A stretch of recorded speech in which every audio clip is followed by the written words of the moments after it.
Welcome back. From the end of last year up until now, elections of one kind or another have dominated the political sphere. But they are over now, and this newly elected government looks set to stay in place for at least the next 6 years. But what happens now? What should they focus on during the coming years, and will they repay the loyalty of their supporters with tangible results? I spoke with Dr. Jehan Perera of the National Peace Council to find out his views on the matter. Dr. Jehan Perera, thanks for joining me on the program. The general election is over, but the campaign process was marred by violence, and during the election itself, only 50% or just over 50% of the constituency came out to vote. What are we to understand from this in terms of how elections are viewed and treated in Sri Lanka? Well, the voter turnout, as you point out, was low. I think it has gone above 50%, now 55%, more, even slightly more than that. But it's still lower than the voter turnouts at previous elections. That is a cause for concern because it shows that people felt either that their vote would not count, that it would make no difference whether they voted or not. But this by itself must not detract from the government's victory, the scale of the government's victory. It was very convincing. But in turn, the government also has to be aware that while they secured a very convincing victory, they need to keep in mind that many people did not vote, and that those people probably did not vote because they felt disempowered, and that those views of those who did not vote need also be taken into account in the government's decision making in the future, especially when it comes to issues which have very long-term implications such as constitutional reform. I hope the government keeps that in mind and does not adopt a too arrogant an attitude, but has an attitude of trying to include even those sections of the population that did not vote. All right. Now, the government's victory was not unexpected. The president has now been given a mandate to take the country forward economically. Do you think he will be able to deliver? I think the government, again, is well positioned to do well economically because it is a very strong government, and because it is strong, there is every likelihood of it being a stable government. Also, the government under President Rajapaksa has shown itself adept at keeping labor problems in sort of check. I mean, the government has two advantages, which are not necessarily very good ones. One is that due to the past war and the impunity associated with the war, there's a certain culture of fear in the country which might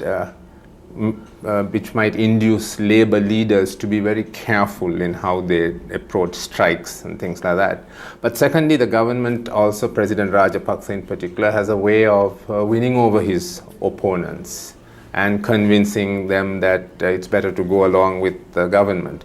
So basically, we have an environment, a stable political environment, and an environment in which labor problems are probably not going to be very uppermost, which can provide the government with the capacity to create a good environment for the economy to grow.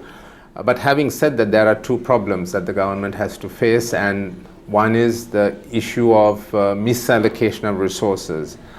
The government has been spending a lot of money on what seem to be inefficient public enterprises. Like what? I mean, the one that immediately comes to mind is Mihin Air, for instance, constantly making a loss. It's a very high-profile one. But even more than that, the government has been swelling the government bureaucracy with additional recruitment. A lot of people have been taken in who are not necessarily doing a very productive job. I think the government has to be concerned about that. And then there's also the issue, which has been widely talked about, of corruption, and which again has to be checked. But these are very difficult things to check unless the government puts into place institutions such as the Bribery Commission, which again has become defunct at this time. That's one set of concerns that the government has to deal with. The other is with regard to improving its relations with those countries that provide us with the markets for our exports. And those countries are the Western countries.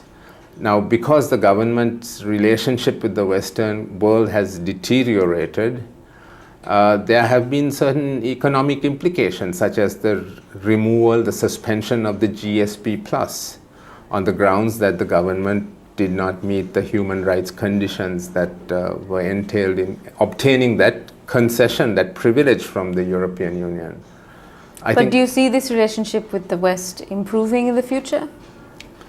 Well, it can improve if the government does what I think is well within its power to do now, which is to address the ethnic conflict. The government is a very strong government. It has almost got a 2/3 majority. The government has very little opposition to it. The Tamil people have shown at the recent election that they are also adopting a moderate and accommodationist stance vis-a-vis the government. For instance, the government got several seats in the north and east, more than they have got in the past.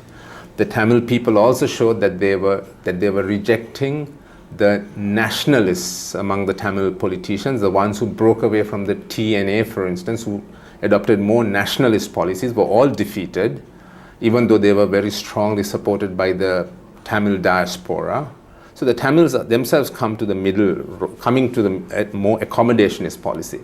So the government has, and the government is a government which has a lot of credibility with the Sinhala people on account of its defeat of the LTT. So the door is open now for the government to take positive action to come up with a political solution to the ethnic conflict. There are no obstacles in the government's path. The UPFA did not get the 2/3 majority that it was aspiring to, but it may still be able to in the future.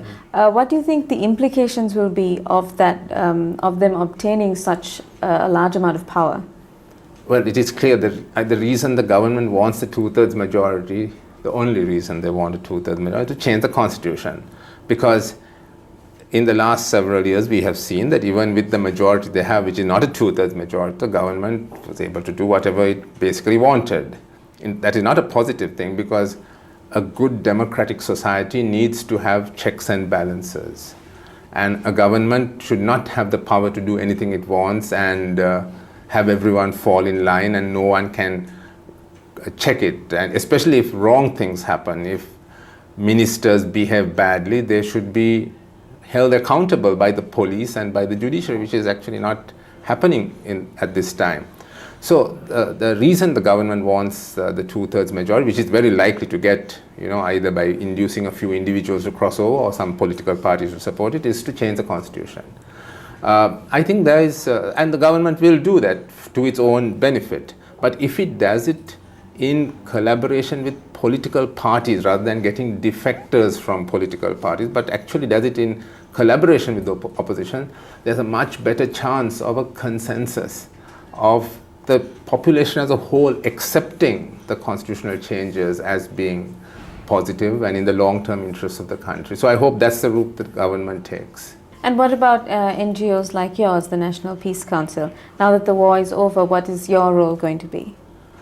Well, the war being over has not necessarily led to, and does not necessarily lead to peace or justice.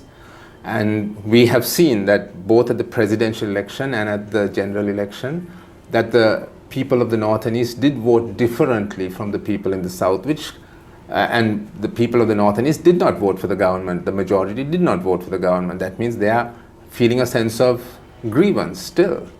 Now that has to be addressed.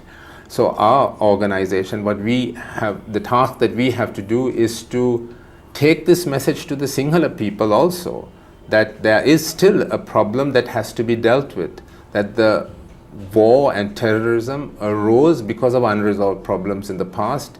Those problems still continue, although the terrorism has been removed, the war is over. Those basic problems have to be dealt with, and they have to be dealt with politically by changing the way we are governed. And so we are doing education work with the Sinhala majority and also bridge building work. We are trying to provide a bridge between the North and South so that people from the North see what the problems of the South, and the Southern people also see what the problems and aspirations of the people in the North are. So we are doing much more interactive work between the North and the South at this time.